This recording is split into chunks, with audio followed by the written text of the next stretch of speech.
Simon Cohen, Chief Executive, Leicester Tigers. I try and delegate as much as possible on a day-to-day basis because somebody has to take an overview. And what is the main business focus for the Leicester Tigers? The business is all about winning. We're dictated and determined by and assessed by whether we win trophies or not.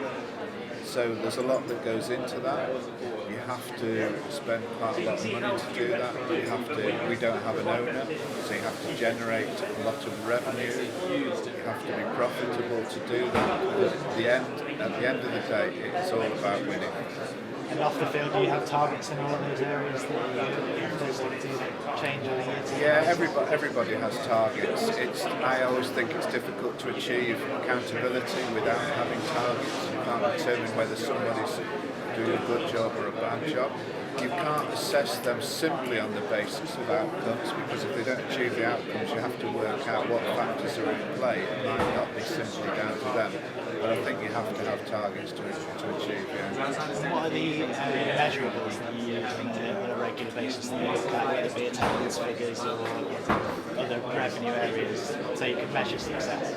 Well, I'm quite keen on letting people determine their own KPIs, so that people have an opportunity to work out for themselves where they need to go and what they have to do to achieve a certain level. But yeah, each area pretty much has fairly easily identifiable KPIs, because if you're looking at sponsorship, you're looking at net revenue, if you're looking at tickets, you're looking at spectators on seats, if you're looking at the rugby department, you're looking at winning trophies.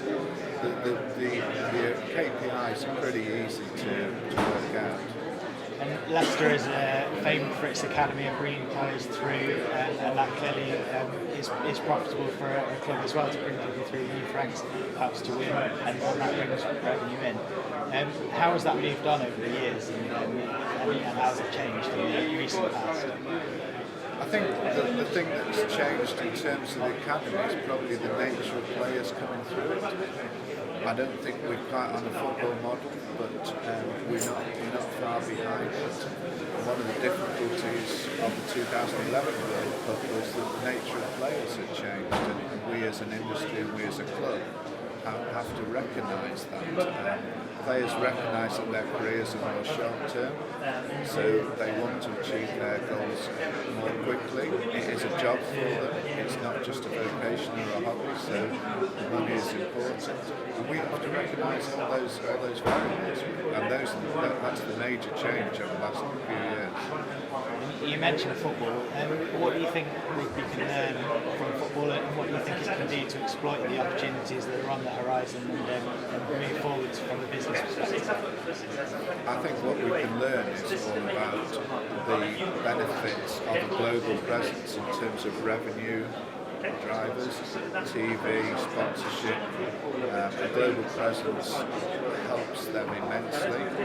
You learn football is in front of us in lots of areas because it's been a professional sport for a lot longer, so football has made a lot of mistakes that we can learn from. My worry is that we seem to be making exactly the same mistakes. And where, if we were to be having this conversation in 5 years' time, you said there's some things that we can learn from, some things you would do differently. Where do you think rugby will be, and how do you think it will move forward? Well, what you would like to do in any sport is drive extra revenue that you can obtain into the infrastructure, into facilities, into better welfare, into better fans accommodation, and not just put it all into the players' pockets. The mistake football has made possibly is that it all goes into the players' pockets. Rugby tends to be heading in the same direction. If you look at the salary cap's gone up by $500,000. Every single squad in the Premiership is roughly the same. So all that's happened is that $500,000 has gone into the same players' pockets.